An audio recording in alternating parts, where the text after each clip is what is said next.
Kawan-kawan, saya mulai ya untuk spill bab ke-6 dari buku Manajemen Keajaiban. Di bab ke-6 di buku Manajemen Keajaiban itu saya menarasikan sebuah judul Keajaiban dalam Kepemimpinan dan Bisnis. Kenapa ini sengaja saya tuliskan ataupun saya ambil dalam rangkaian buku ini? Semoga ini menjadi bagian dari uh, saya secara pribadi ataupun kawan-kawan nanti yang baca untuk melihat kembali bahwa kepemimpinan sebagai frekuensi bukan mutlak hanya sebagai jabatan saja.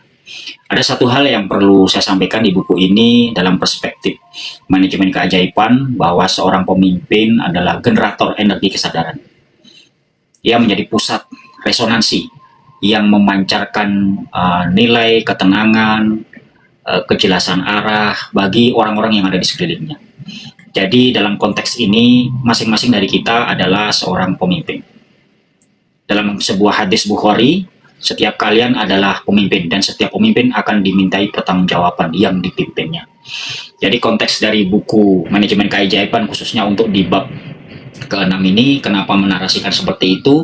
Saya ingin membawa satu kontekstual bahwa kepemimpinan sejati lebih mirip sebuah frekuensi dan energi. Kadang pergantian kepemimpinan dalam satu organisasi, yang di kantor ataupun di tempat kerja, itu mempunyai warna, atau kita mampu, anak buahnya mampu merasakan satu hal yang berbeda, baik budaya kerjanya, semangat timnya, bahkan arahnya mau kemana. Kenapa? Itu menunjukkan bahwa energi seorang pemimpin itu buat saya bahkan mempengaruhi hampir 80 bahkan sampai dengan 90% arah dari organisasi tersebut, apapun organisasinya, mau dalam kepemerintahan, swasta, ataupun organisasi-organisasi masyarakat yang lain. Saya kasih contoh lah, mungkin perubahan PT Kereta Api Indonesia itu betul-betul mampu memberikan warna ketika dipimpin oleh seorang Ignatius Jonan. Bagaimana satu hal yang dianggap tidak mungkin kemudian dirubah sedemikian rupa. Kita harus mengakuinya.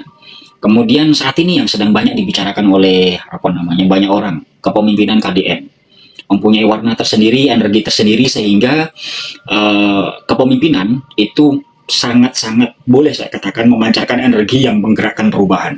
Bagi siapapun dari sahabat kawan semua yang saat ini mungkin menjadi sebuah atau berada di sebuah organisasi apapun, dan Anda saat ini sedang berada di posisi pemimpin, satu pertanyaan yang mungkin perlu garis bawahi adalah seberapa banyak saya mampu memberikan perubahan. Kalau yang sering saya katakan kepada orang-orang yang berada di sekeliling saya sampaikan adalah seorang leader atau pemimpin itu membangun sistem yang ada, ya. Dan untuk sampai di tahap itu maka harus memahami betul, ya. Di 6.1 saya tuliskan vibrasi kepemimpinan dalam perspektif modern. Sadar atau tidak, kepemimpinan kita itu memberikan vibrasi atau getaran yang sedemikian nyata sehingga mampu untuk memengaruhi, ya. Kepemimpinan yang lahir karena ego, karena kepentingan pribadi, maka impact dan imbasnya pun juga akan dirasakan oleh yang dipimpinnya. Berbagai penelitian menunjukkan bahwa kualitas batin ya, seorang pemimpin sangat mempengaruhi tim yang dipimpinnya. Artinya emosional intelijen yang tinggi itu cenderung menciptakan tim yang loyal dan juga produktif. Secara umum seperti itu. Kemudian pemimpin yang bekerja untuk tujuan yang jelas. Jadi ketika dia memerintah itu tidak hanya memerintah, mulai dari fasilitas untuk melaksanakan tugas atas perintahnya, kemudian mengawasi ataupun menanyakan ulang pada saat perintah itu dikerjakan, dan mengecek setelah perintah itu dikerjakan, itu menjadi bagian, ya, atas kejelasan seorang pemimpin. Bahkan dalam beberapa ilmu psikologi sosial terhadap fenomena yang disebut dengan emosional pathogen, atau kondisi ketika emosi seorang pemimpin secara acak tidak sadar menular kepada orang-orang di sekitarnya. Seperti di awal tadi yang saya sampaikan, bahwa ketika seseorang atau organisasi itu dipimpin oleh seseorang, tak kenapa saat itu juga, begitu ketok palu dia jadi seorang leader, maka akan ada vibrasi yang berbeda, ada energi yang berbeda, yang mampu dirasakan oleh anggotanya. Yang jadi soal adalah seorang pemimpin belum memahami ini, sehingga ketika dia memimpin, maka dia hanya melaksanakan rule of the game-nya saja. Ya, hal-hal yang sifatnya itu emosional, ya, atau emosional spiritual itu tidak disinggung olehnya, tidak menjadi bagian dari kehidupannya. Di 6.2 saya tuliskan, ya, di bab 6.2, etika spiritual dalam kepemimpinan bisnis. Saya mau mengarahkan ke sana. Kenapa? Boleh saya mengambil dari surat An-Nisa bahwa wahai ayat 29, ya.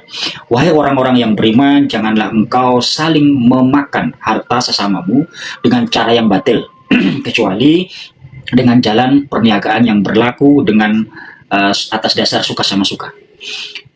Konteks ini kenapa saya ambil? Kenapa? Karena dalam sebuah organisasi sebagian besar tujuannya adalah profit atau money oriented, atau minimal ada hubungannya dengan keuangan, sehingga ini mendasari kita atas apa-apa yang kita lakukan ketika kita menjadi seorang leader. Dalam agama yang lain, kalau boleh saya ngambil dari agama Kristen ataupun Katolik, di Markus 10.43, barang siapa yang ingin menjadi yang terbesar di antara kamu, hendaklah ia menjadi pelayan bagi yang lain. Kemudian dalam tradisi Hindu dan Buddha, konsep Dharma itu menekankan keseimbangan antara tanggung jawab, etika, dan kesadaran spiritual dalam bekerja. Kepemimpinan yang sejati itu berakar pada energi pelayanan dan juga tanggung jawab moral. Ketika energi pelayanan dan tanggung jawab moralnya itu tidak selaras, otomatis, ya, konsep leadershipnya itu pasti akan terganggu. Di poin titik 3 saya tuliskan bahwa bisnis sebagai ruang pertumbuhan kesadaran. Saya tidak mendeskripsikan atas beberapa pekerjaan yang lain, tapi buat saya pribadi, kalau mau bicara jujur, bicara ikhlas, bicara integritas dan lain sebagainya, maka berbisnis menjadi salah satu ruang yang memang membantu kita untuk menumbuhkan kesadaran kita. Ketika bisnis dijalankan dengan kesadaran yang tinggi, dengan atau tidak lagi menjadi hanya sekedar arena sebuah kompetisi untuk menaikkan omset, tapi ada kolaborasi, pertumbuhan, dan kontribusi secara sosial, itu beda, efeknya akan beda, dan hasilnya pun pasti akan beda. Mereka tidak hanya mengejar keuntungan saja, ya, tetapi membuat nilai di masyarakat itu sendiri. Oleh karena itu banyak sekarang iklan-iklan yang ngarahnya ke sana. Memang saya sedang tidak membahas ke situnya, ya, tapi kemudian saya ngambil saja poin-poin dari situ. Di poin titik 4 saya menuliskan di situ frekuensi uang dan rezeki atau energi rezeki. Kenapa saya menuliskan itu? Dalam perspektif manajemen keajaiban, uang dapat dipahami sebagai salah satu bentuk energi material.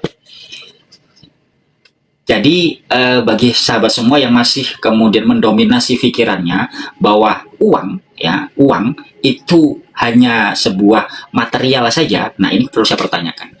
Uang juga sebuah energi. Seringkali uang itu tidak datang hanya karena dikejar, tetapi seorang menciptakan nilai yang dibutuhkan oleh orang lain. Nah, beberapa prinsip sederhana dalam energi rezeki adalah hukum resonansi, yang saya mau masuk sedikit ya ke hukum alam. Hukum resonansi maksudnya apa? Kecenderungan menarik peluang yang selaras dengan keyakinan dan tindakan yang ia lakukan. Itu hukum resonansi. Jadi kalau dia tidak tertarik, dia tidak ada keinginan untuk mengambil satu bagian dari peluang tersebut, maka dia tidak akan datang. Kemudian yang kedua, hukum sirkulasi. Rezeki itu lebih mudah mengalir kepada mereka yang tidak menahannya secara kaku, tapi bersedia untuk mengalirkan kembali kepada orang lain. Simpelnya ya kita terima, kita kasih. Itu baru konsep terima kasih.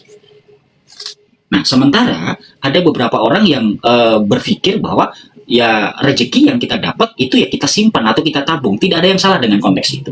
Tetapi ya dalam buku manajemen keajaiban saya ingin menuliskan satu narasi yang memudahkan kawan-kawan untuk kemudian menjadi bagian dari konsep di kemudian ya, bagian dari konsep bagaimana keajaiban itu mudah terjadi sama Anda.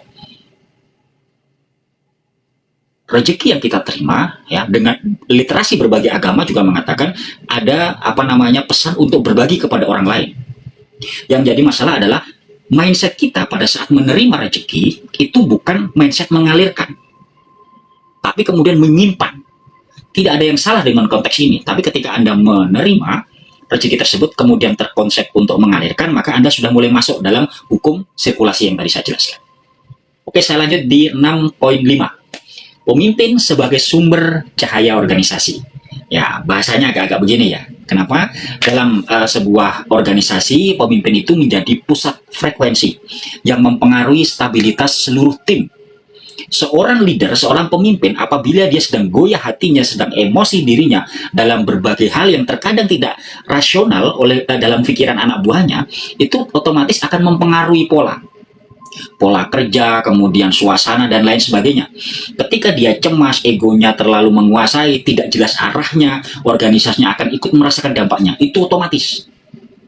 Oleh karena itu, tugas utama seorang pemimpin sebenarnya bukan hanya pengambil keputusan dan juga penandatangan sebuah proyek, tetapi tugas utama adalah menjaga kejernihan batinnya. Dengan batin yang jernih, intuisinya tajam, visi misinya jelas, dan keputusan yang diambil akan tepat momennya, tepat waktunya. Praktik sederhana seorang pemimpin yang menjaga kejernihannya antara lain ya yang saya sendiri lakukan, meditasi atau disebut dengan tafakur, mindfulness, kemudian berdiam diri dan lain sebagainya. Dia sempat diamkan dirinya di waktu-waktu tertentu untuk apa? Untuk mengkosongkan dirinya. 6.6 saya tuliskan studi kasus dan penerapannya seperti apa. Kita dapat ini banyak yang sudah mengenal Ciputra, Khairul Tanjung, Sandiaga Uno, Bosman dan lain sebagainya. Beliau-beliau ini menekankan pentingnya integritas, kerja keras, dan nilai spiritual dalam membangun usaha mereka. Nah, bagi mereka, bisnis itu bukan hanya sekedar aktivitas ekonomi, tapi juga memberikan impact bagi masyarakat luas. Ketika mereka melaksanakan atau mengambil sebuah keputusan, maka pertimbangannya tidak hanya money oriented, tidak hanya profitable, tapi ada pertimbangan lain yang mampu mengarahkan pola pikirnya karena kejernihan hatinya untuk mengambil keputusan tersebut. Di Jepang ada filosofi Ikigai ya, juga mengajarkan pekerjaan yang bermakna lahir dan dari pertemuan antara passion, kemampuan, kebutuhan dunia, dan nilai hidup seseorang.